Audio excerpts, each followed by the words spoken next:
Hello, lads, ladettes, and lassies. Welcome back to a brand new Attack on Titan reaction. My name is Josh, and this is the penultimate episode of the dub. The finale for part 1 has already been released, but the dub is like chilling, it's chilling around. So I've always started watching the dub, so I'm going through it like that. But last episode was 10 minutes of talking, 10 minutes of cruel, savage Levi action. So Aaron, he kind of popped up. He's like, "Hey guys, just want to talk. Don't mind me. I am holding a detonation to a bomb in my hand right now, and the bomb is me." So he's talking to Aaron. He's talking to Armin. He's talking to Mikasa. Told Mikasa how much he hates her because she's technically the slave because of her Ackerman bloodline. I got into that a lot more in my opinions on how I felt about that in the discussion of last episode. So if you want to see like more in-depth reaction, like obviously the reaction, but if you want to see more like in-depth of my feelings on the whole like bloodline, Mikasa protecting Eren because of her blood, you can check that out right there. But yeah, Armin sucker punched Eren. Eren's like, "Oh, you're being controlled by Bertolt. That's why you're spending time with Annie so much." And Armin's like, "Ooh." And off of that, I spawned this whole thing. Like, in the discussion, I kind of spawned like, it's kind of hypocritical.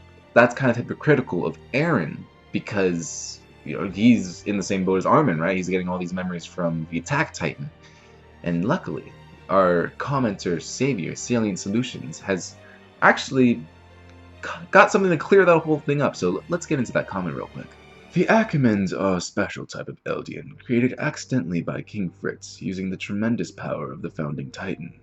While their creation was initially an accident, they were found by King Fritz to be capable soldiers and gods. Specifically, their muscle memory, which once awakened allowed them to access the abilities of all past Ackermans. The unintended side effect was immunity to the Founding Titan's mind-altering abilities. Okay, so like I said, I was going to get into the whole Armin and Eren thing. Let me get into that real quick. So, I actually was watching a Blind Wave video for Attack on Titan, and someone in the comments left a very similar thing, but they said that they cut this explanation from the anime. Like they said something very similar along the lines of that, like the origins of the Ackermans and all that. But like they said, it was cut from the anime, and it's like much more in the manga, so I'm not sure like how much like if that is from the anime, how much of that is from outside sources, but it's like, the whole idea of the Ackermans is very interesting. Like they were created by King Fritz. They like to be another breed of Eldian, but it kind of like went wrong, but it went right. And I love the idea of the warrior instincts, that like it's like the 9 Titans, once when you eat one of the 9, you get past memories, but instead of past memories, they get past reflexes, muscle memory. So like they're born-bred warriors. That's why Mikasa is so good. That's why Levi is so good. I just don't like the idea of Mikasa protecting Eren because she thinks he's her king. That doesn't. Oh, well, maybe it's just like protect all Eldians. So not just the king, but protect all Eldians. Because when she protected him, he didn't have the Founding Titan yet. So, like, I love the idea of the Ackermans being like these soldiers, like muscle memory soldiers. It's just the whole thing with Mikasa only protecting Eren because of her blood. I prefer to have the inner conflict be Mikasa Mikasa wanting to protect Eren because of her past trauma, not because her bloodline says you need to protect this man. It's an interesting concept. I love the concept of muscle memory soldiers, but like the whole thing with Mikasa protecting Eren, that's my gripe with it. But it's interesting that King Fritz was developing like soldier. I'm sure he wasn't trying to develop soldiers, because his whole thing was he didn't want. It could be before he went into the walls, but like King Fritz's whole thing was that he wanted peace, or like he wanted to run away from the war, and he wanted peace for his people. So he like took his people. So if it was during like while he was in, Oh wait, no, because there was an Ackerman clan. So okay, never mind. It's just I'm catching up. So yeah, this is obviously way before the wall because the Ackerman clan. Miss Abenobito is part of that. Probably butchered that name. But okay, so yeah. Whew. Man. The Titans. King Fritz's Titan. That is some powerful stuff. Mind-altering abilities. Creating a new breed of human. Alright, let's get into the Eren thing now. The Attack Titan was never under Marley control. The Titan in particular would never allow itself to be wielded by anyone not serving Eldia's best interest. You are given a big hint about the true nature of Titans already if you don't remember. Think back. Why would Titans have characteristics when they are supposed to be controlled by their wielders? Is it because the 9 are special? If you follow that line of thinking, you might be onto something. Each of the 9 Titans has a name to describe it, and that includes the one you're about to inherit from me. Throughout history, this Titan's marched in the vanguard. It has ever pushed forward, seeking freedom. And for freedom's sake, it fights, therefore. It's called the Attack Titan. The thing to understand about Eren is he is working off many different perspectives at once. He has the memories from the pacifist King Fritz, the Warhammer which led Marley through proxy, and the Attack Titan, which also marched in service for Eldia's freedom. Through these actions, he has avoided what most Titan shifters go through due to personality assimilation. The origins of those he has consumed are so different that it is impossible to simultaneously become them or be controlled by them. Instead, they simply become perspectives he's living beside. So that explained a lot of what I was talking about in my previous review breakdown of the episode from last week. I said that Eren's kind of being hypocritical because of Armin. If Armin could be controlled by Bertolds, then Eren should technically be being controlled by not King Fritz because his power mostly went through bloodlines, but either the Warhammer or most likely past Attack Titans. But this comment explains it a lot, and why Eren hasn't gone through like Rhina. He went through a really big thing with the whole personality disorder, but that was also not only from his Titan, but him being a warrior and a soldier, being the soldier of Paradis and the warrior of Marley, and that caused a big split in him.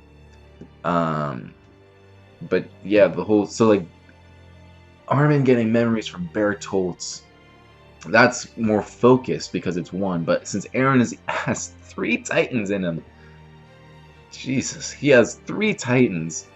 That means, and they're all so different. That means like they're all kind of like clamoring in there. So he can just like, look at what each is doing. He's like, okay, so that's Marley stuff. That's King Fritz, and this is beautiful. But like since they're all like so different, they can't really control him. One can't control him because of how different they are, which makes sense in Eren. So like he's basically the spectator in 3 different, very different histories, not even lives, histories, and he's spectating all of them, and that's what's shaping his decisions. Before the Warhammer, it was like 2 major histories, and now like with the Warhammer, it's 3, and he has all of Marley's weaknesses.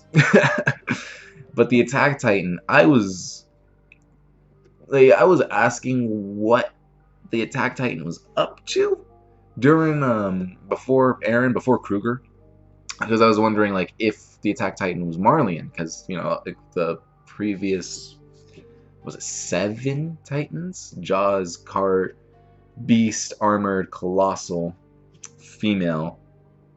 The previous 6 Titans, the Warhammer, yeah. So the previous 7 Titans, those were all Marleyan. Those all worked for Marley. So I was wondering, like, did the Attack Titan not do that? But yeah, he confirmed it. Salient Solutions, you definitely confirmed it for me. I forgot about that detail. It's been a while since I've seen Season 3. But yeah, so Kruger confirmed it, and it's like saying, yeah, well, for centuries the Attack Titan has been fighting for freedom, which makes sense that Eren has it now. Like, his dad raised a good one. for the Attack Titan to go into. Oh man, there is nobody better than Eren for that. But I don't know. He could be breaking. He could be losing it. I don't.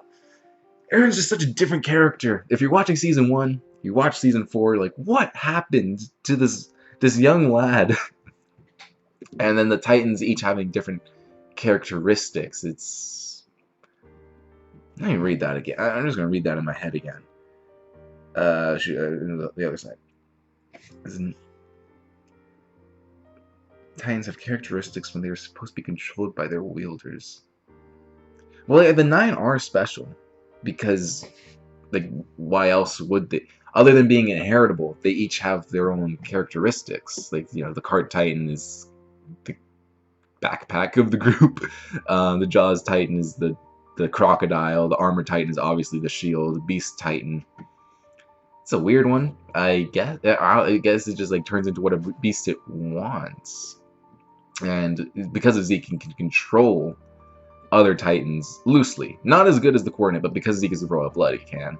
So, yeah, I mean, the Titans having their own, or the 9 having their own special abilities, their own unique looks. It makes sense because, you know, they're special. And I guess the wielder of the... Because Kruger's didn't look too different from Eren's Attack Titan, other than the hair. I think his was shorter and brown. Eren's is longer and black. So, like, that's... Like, the Titans take the resemblance of their wielders, I guess. We haven't really seen any other than, like, Bertolt and Armin. We haven't really seen any other ones, like... Oh, yeah, Ymir and, Galliard. We've seen those two. Armin and Bertolt's Colossal, they're kind of similar. You can kind of tell in the face they're different. I think Armin's face is a little longer. And Bertolt's... I'm trying to think how different they look. But Ymir and Galliard's, those are very different. Galliard's got like the lion mane, Ymir, and the skull. And Ymir was kind of just like a goblin. So those were the very big differences in design. But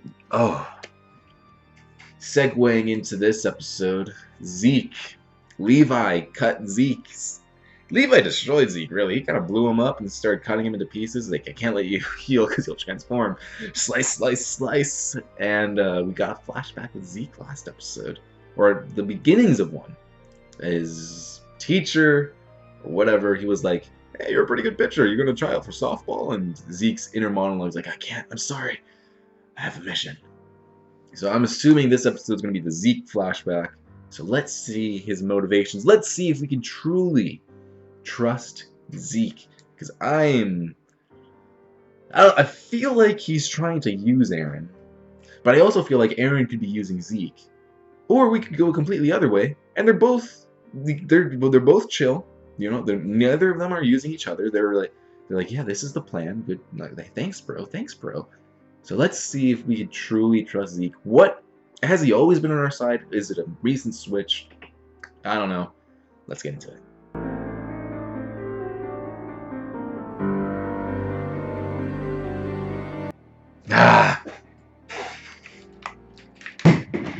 This show just continues to leave you on cliffhangers.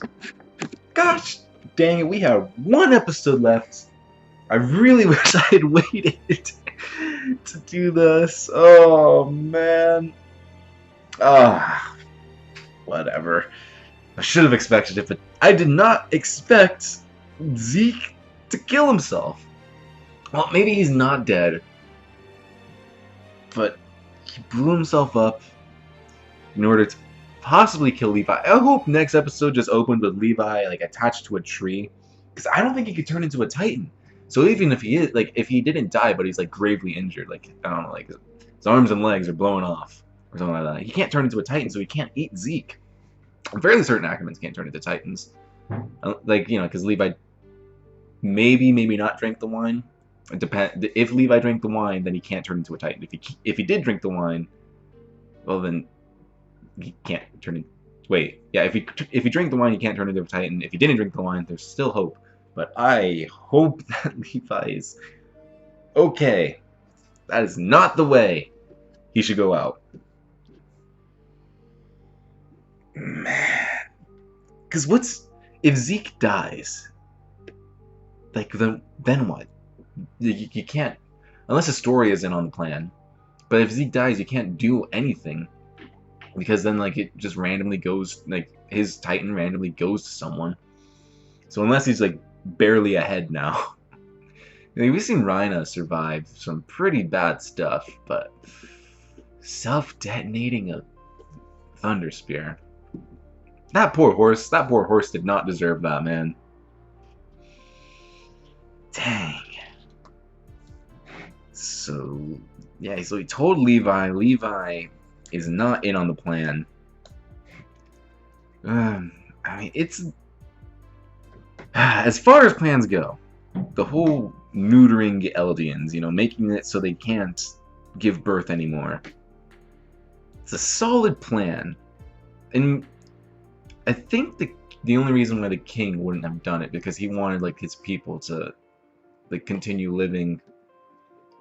But, like, oh, shoot, what was the king? Like, the king hid them behind the walls.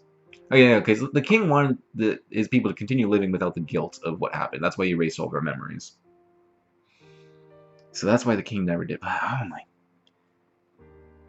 I don't know if Aaron's in on the plan, because Aaron knows.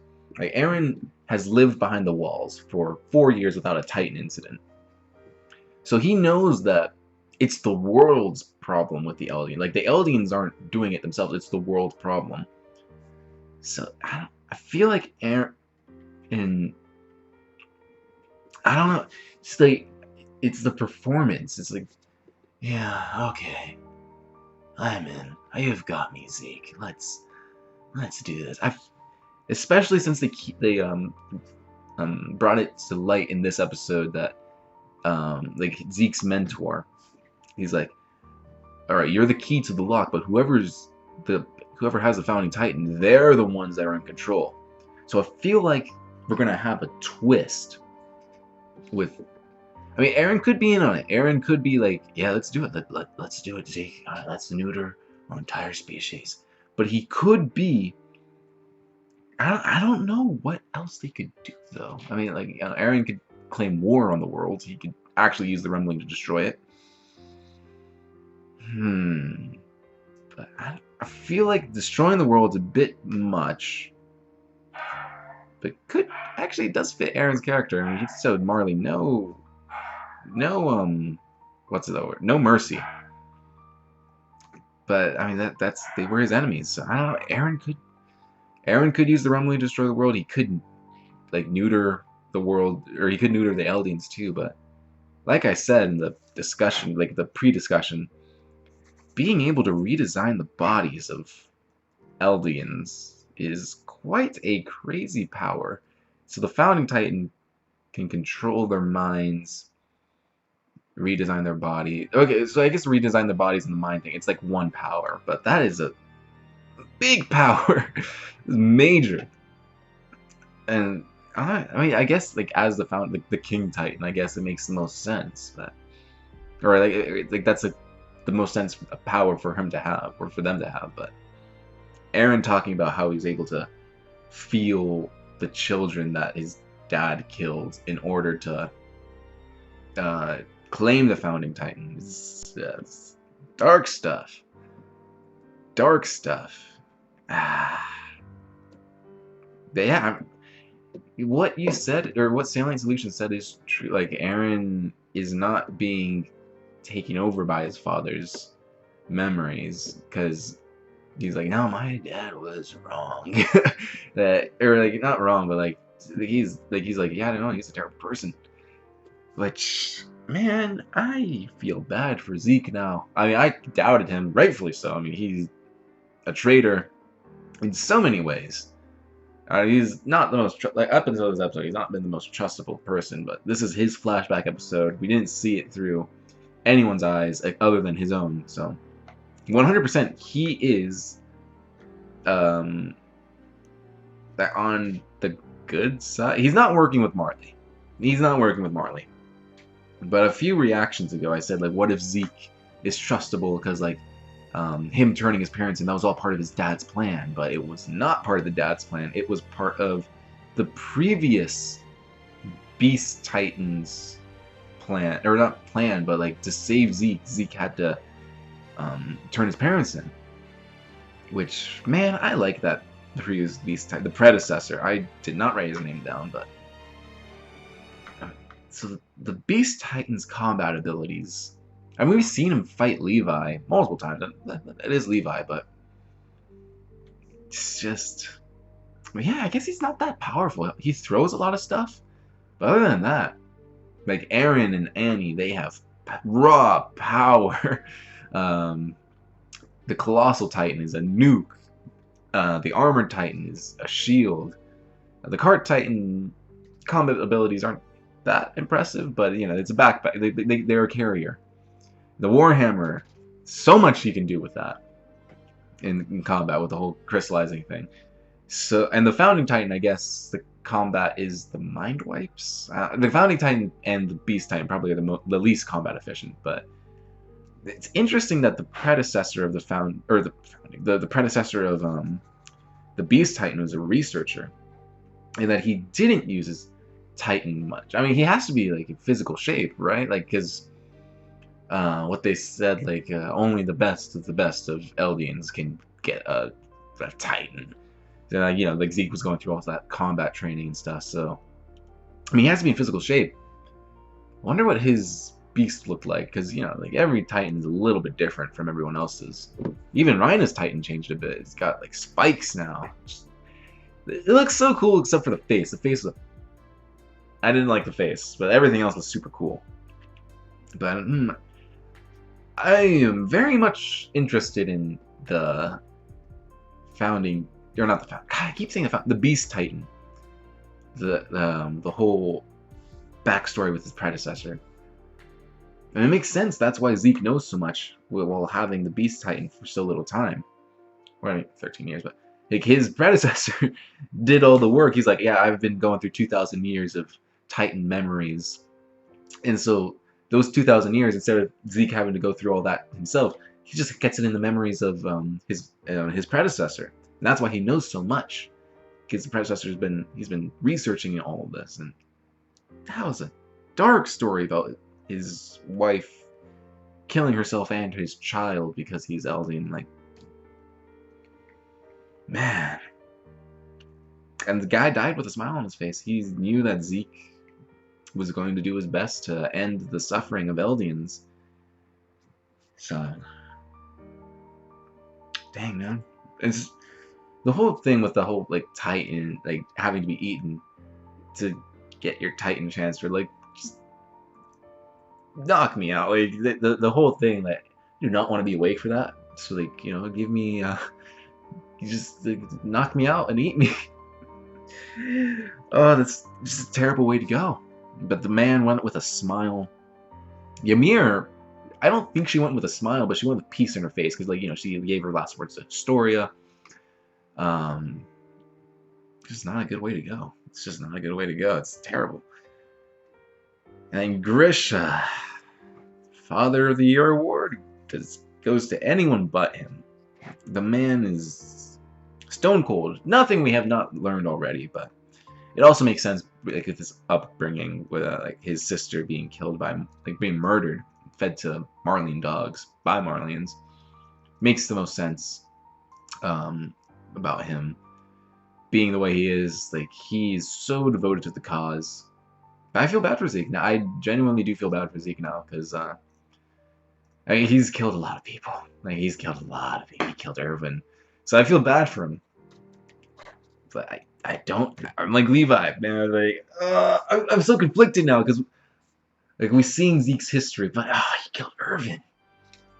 Like, he's killed so many. Good Eldians of parody. He killed that one guy. I forgot. It was like the bowl cut guy. I liked him a lot. I forgot his name. It's been a while, but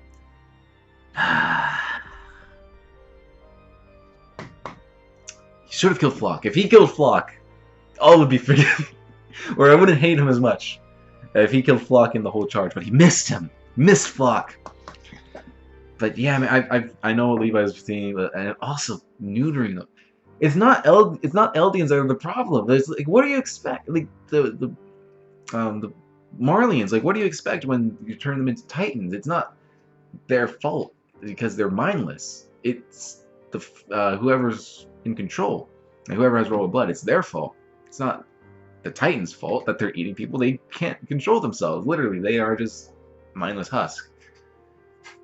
It's a decent plan. It's going a bit much, but it's like you'll be ending the suffering of Eldian race by exterminating them. Then it's like also you're ending the Titan threat. Man, I hope Levi's alive. Okay, the fact that they ended the episode on it. He's not dead. But something very bad could have happened to him. You don't end an episode like that. And then, like, the next episode you go, oh, he's dead. Okay, the next episode's like this big revelation. Or, there's a cliffhanger. I don't know. One more week. I'm excited because I want to see what happened, but I don't want it to end. And I know that we have part 2 coming next year. But that's a year. Man, I don't know how to feel about Zeke. I empathize with him.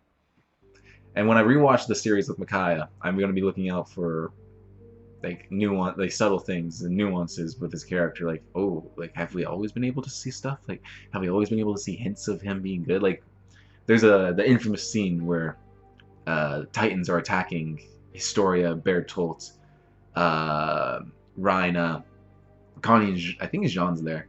And like the tower is coming down, and Bertolt, you see in the background, he's about to bite his thumb, like he's about to transform to save them all, or really kill them all because he's the colossal. He would have